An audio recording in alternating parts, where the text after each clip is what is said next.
부르겠습니다. 예수 의지하며 삽시다.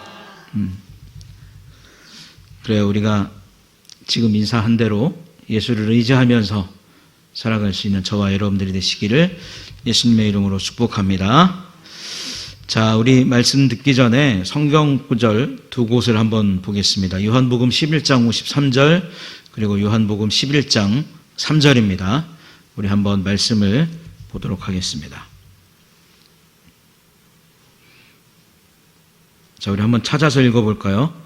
요한복음 11장 53절 제가 읽어드리겠습니다. 이날부터는 그들이 예수를 죽이려고 모의하니라.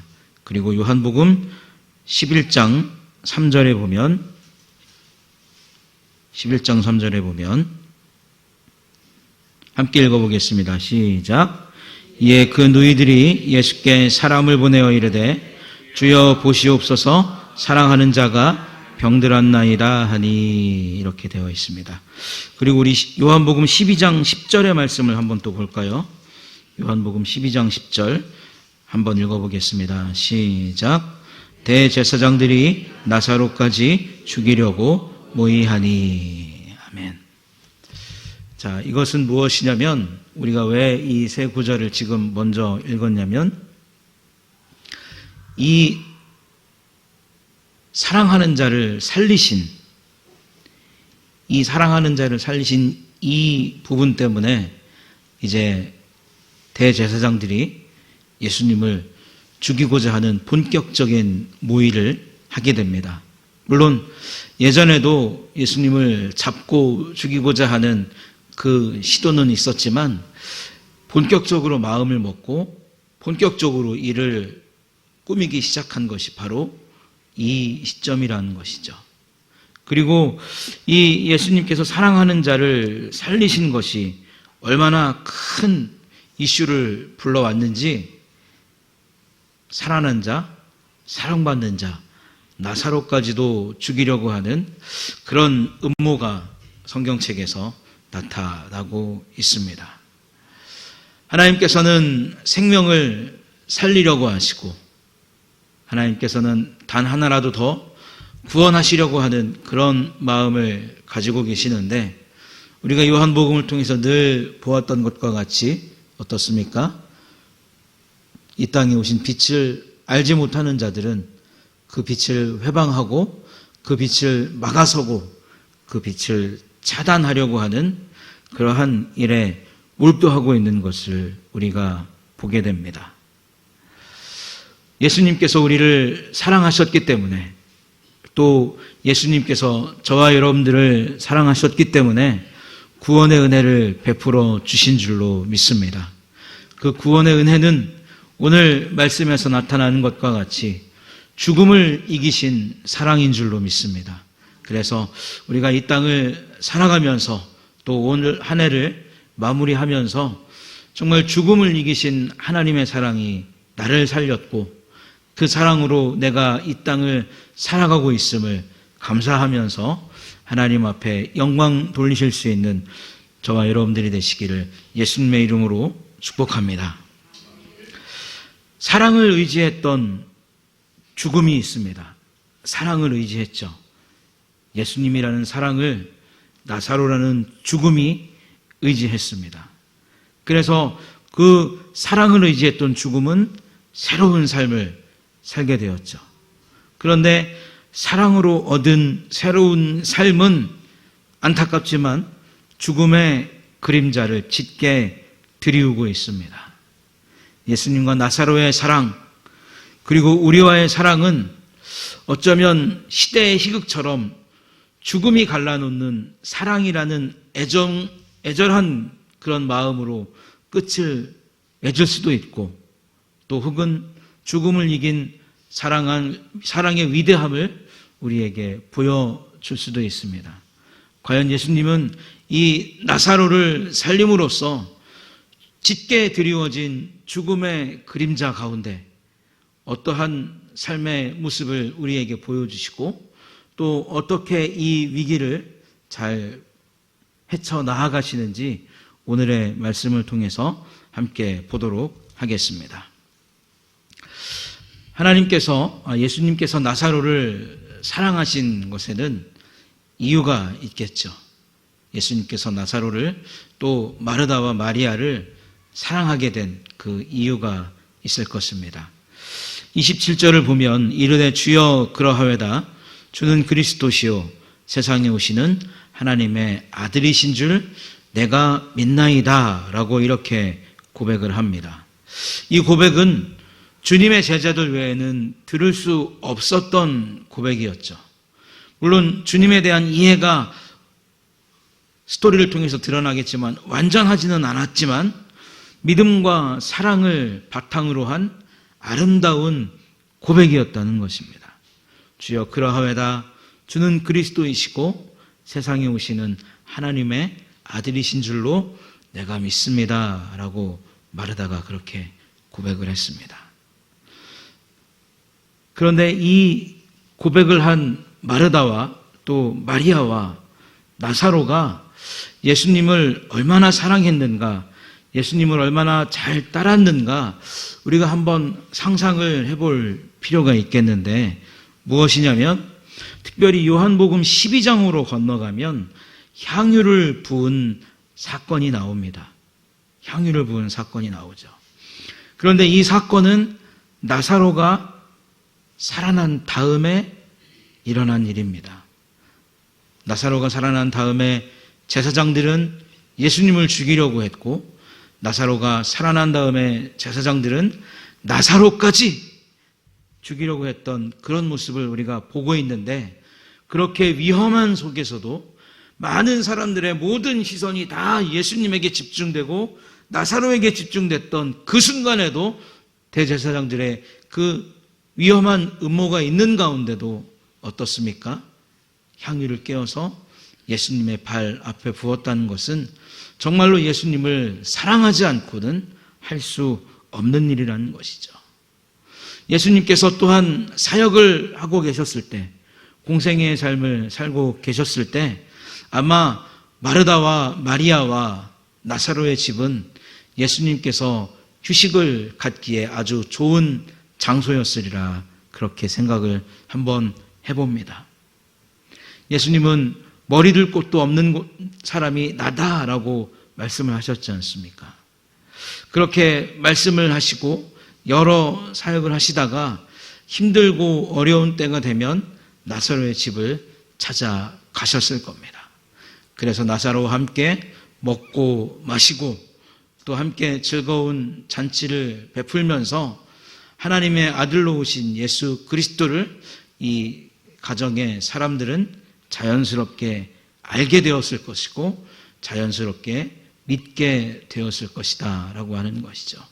그래서 이러한 바탕이 있기 때문에 예수님께서도 나사로의 가정을 사랑하게 되셨고 나사로의 가정도 예수님을 사랑하게 되었다는 것입니다. 그래서 어느 때 주님이 가셔도 서로 사랑할 수 있었고 어느 때 주님이 가셔도 기쁨으로 주님을 맞이할 수 있었기 때문에 더불어 주를 믿는 믿음이 자연적으로 성장할 수 있었던 그런 가정이라는 것이죠. 사랑하는 성도 여러분, 언제든지 어느 때든지 예수님과 함께 동행하는 삶을 사시기를 축복합니다. 우리가 그러한 삶을 살아갈 때 예수님께서 우리 안에 거하시고 우리가 예수님 안에 거하게 되면 우리의 믿음과 우리의 삶은 하나님의 은혜 가운데 성장하게 될 것이고 윤택하게 될 줄로 믿습니다. 자, 예수님께서 오늘 3절의 말씀을 보면 누이들을 통해서 사랑하는 자가 병들었다라고 하는 소식을 듣게 됩니다. 주님은 분명히 사랑하는 자 나사로가 병들어서 사경을 헤맨다라고 하는 소식을 들으셨어요. 그렇다면 어떻게 해야 되겠습니까? 빨리 나사로의 숨이 붙어 있을 때 나사로를 찾아 가셨어야 했습니다. 아니면 백부장의 하인을 고치셨던 것처럼 나사로가 나음을 입을 것이다 선언하시고 그 소식을 전한 자들을 돌려 보내시는 은혜라도 보여주셨어야 됩니다. 그런데 주님은 어떻게 된 일인지 이틀이라는 시간을 더 허비하시죠. 우리 6절의 말씀을 보게 되면 나사로가 병들었다 함을 들으시고 그 계시던 곳에 이틀을 더 유하시고 이 구절이 나옵니다. 그런데 5절을 보면 예수께서 본래 마르다와 그 동생 나사로를 사랑하시더니 라고 하는 구절이 나옵니다. 사랑하셨는데 이틀을 더 계셨다는 것이죠. 사랑하셨는데 바로 가지 아니하셨고 오히려 시간을 더 지체하셨다라고 성경은 이야기합니다. 그래서 제가 이 부분을 원어 성경을 놓고 한번 찾아봤는데 6절 앞에 그러므로라고 하는 말이 우리 한글 성경에는 생략이 되어 있어요. 자, 우리 6절 앞에 그러므로라는 말을 놓고 한번 다시 제가 읽어드리겠습니다. 그러므로 나사로가 병들었다 함을 들으시고 그 계시던 곳에 이틀을 더 유하시고 이렇게 됩니다.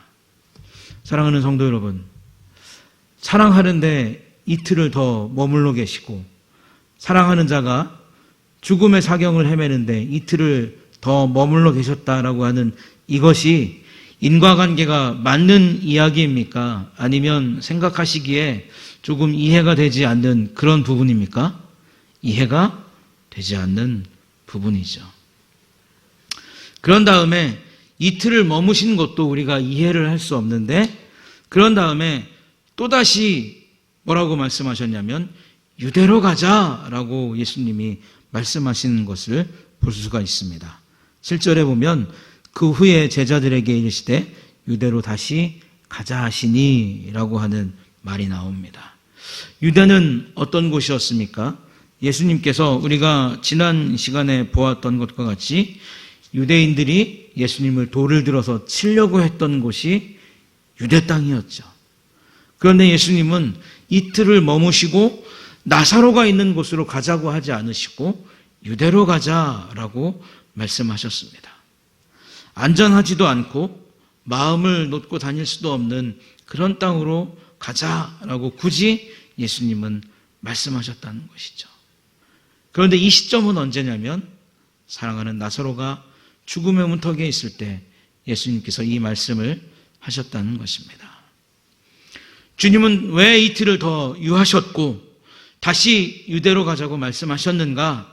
아마 주께서 이틀을 더 유하시고 이제 유대로 가자라고 하는 말씀을 하실 때 나사로는 그 형제들과 함께 서로를 사랑했지만 죽음이 그들을 갈라놓는 운명의 시간을 맞이하면서 작별 인사를 나누었을 그 시점일 것이라는 것이죠.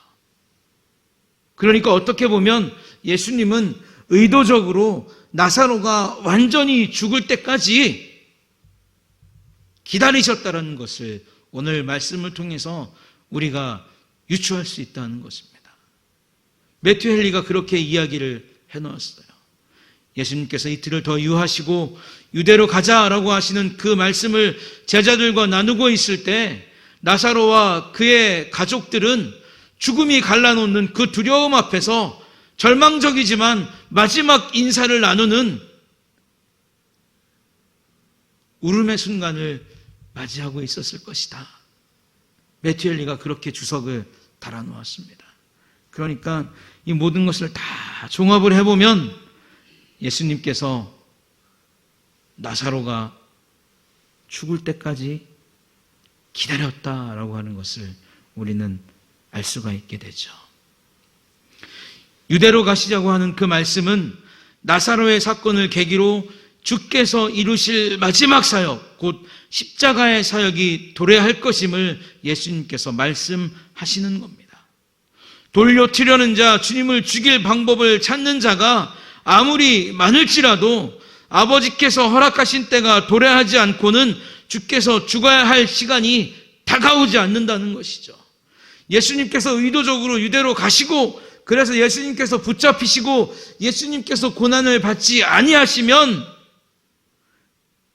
비록 사람들이 예수님을 죽일 모의를 갖는다 할지라도 그런 음모를 꾸민다 할지라도 예수님은 죽지 않으실 것이다 라고 하는 것을 이 구절을 통해서 말씀하고 계신다는 것입니다. 그래서 구절에 보면 예수께서 대답하시되 낮이 12시간이 아니냐, 사람이 낮에 다니면 이 세상의 빛을 보므로 실족하지 아니하고 라고 말씀하십니다. 그리고 10절에 밤에 다니면 빛이 그 사람 안에 없는 고로 실족하느니라 이렇게 말씀을 하시죠. 낮에 다니면 실족하지 않고 밤에 다니면 실족하게 되느니라. 예수님의 때가 아직 이르지 아니했다는 것입니다. 아버지께서 허락하신 때가 아직 도래하지 않고는 예수님께서 죽어야 될 시간이 다가오지 않는다는 것입니다. 정말 십자가의 시간이 오기 전에 비록 당신을 죽이려 하는 자들이 있는 곳이라고 할지라도 주님은 어떻습니까? 다시 한번 그곳에 가서 예수 그리스도의 사랑을 받아들이지 않는 자들에게 복음을 전하고 하나님의 사랑을 전하고자 하는 의지를 제자들과 함께 다시 나누셨다라고 하는 것이죠. 주께서 사랑하신 나사로도, 주께서 사랑하신 저와 여러분도 모두가 사망의 그늘에서 자유롭지 못한 사람들이었습니다. 우리는 날마다 죽어가고 있는 삶이었죠.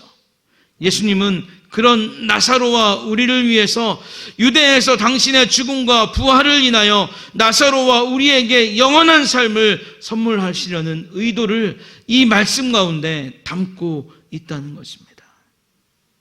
주께서 먼저 나사로를 사랑하셨기 때문에 나사로도 예수님을 사랑할 수 있었고, 주께서 우리를 먼저 사랑하셨기 때문에 우리도 주님을 사랑할 수 있게 되었다는 것이죠.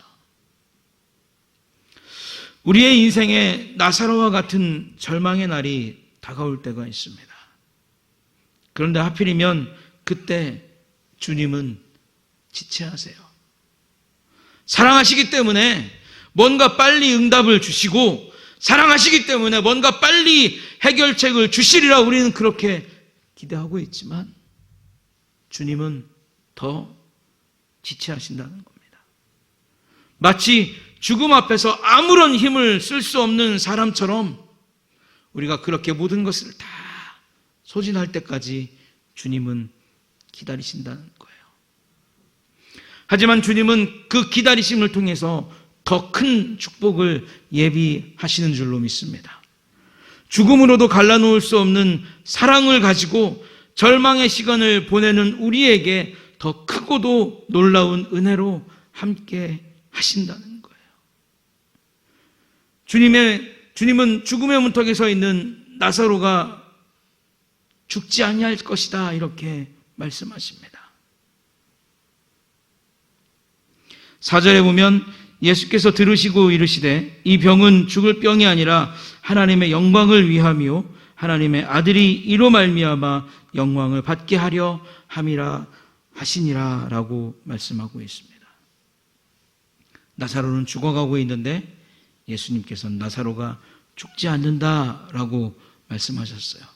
죽을 병이 아니니라 라고 하신 이 원문을 보면 나사로가 죽음을 향해 서 있지 않다라고 이렇게 번역이 되어 있습니다.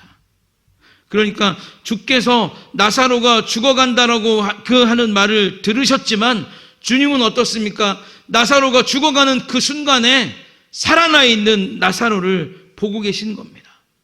나사로를 직접 보시지는 않았지만 그는 죽음의 문턱에 서 있지 아니하고 하나님의 영광을 위해서 다시 살아날 것을 4절에서 이미 나사로의 소식을 전하러 온 그 사람들에게 이야기해 주고 있다는 거예요. 그런데 어떻습니까? 결과적으로 나사로는 죽었어요. 그렇다면 우리는 이 일들을 통해서 어떻게 하나님의 영광과 아들의 영광을 볼 수 있겠습니까? 첫째는 죽은 나사로를 살리실 수 있는 유일한 권능, 하나님의 영광을 소유한 분이 예수 그리스도 자신이라는 것을 우리는 이것을 통해서 볼 수 있어야 합니다. 사랑해도, 너무나 사랑해도 죽음 앞에서는 무기력한 것이 사람입니다. 붙잡고 싶어도 붙잡을 수 없는 것이 사람이 가진 한계라는 것이죠. 그래서 다급하게 예수님을 찾아와서 우리는 잡을 수 없는 나사로의 생명을 예수님께서 당신이 좀 잡아주십시오라고 이야기하고 있다는 것입니다. 주님은 죽음을 뛰어넘으실 수 있는 분이에요. 나사로의 집에 가지 않으셨지만 분명히 죽어있는 나사로를 보셨고 이별하는 나사로를 보셨고 그리고 죽은 나사로를 살리기 위해서 때를 나시고 나사로의 집으로 향하시기 시작한다는 것입니다. 왜요? 주님의 손에 권능이 있고 주님의 손에 나사로를 살릴 수 있는 유일한 방법이 있기 때문에 그렇다는 것입니다. 또한 둘째는 죽은 우리를 살리실 메시아의 영광이 아버지로부터 계획되었다는 것을 우리에게 나사로의 죽음을 통해서 보여주신다는 것이죠. 유대 땅은 분명히 죽음의 그림자가 주님을 따르는 곳이었습니다. 하지만 아직 낮이다 아버지의 빛이 아들을 죽음의 그림자 가운데에서 자유롭게 다니게 하실 것이고 복음을 전하게 하실 것이고 잃은 자를 찾게 하시는 그 은혜를 베풀어 주실 것이다. 사람의 계획으로는 주께서 죽는 사람의 계획으로 나 예수 그리스도가 죽는 그러한 허무한 일은 일어나지 않을 것이다 라고 예수님은 말씀하고 계신다는 거예요. 마지막 세 번째로 사랑이 죽음을 이기는 영광을 보게 될 것이다. 예수님은 말씀하시는 겁니다.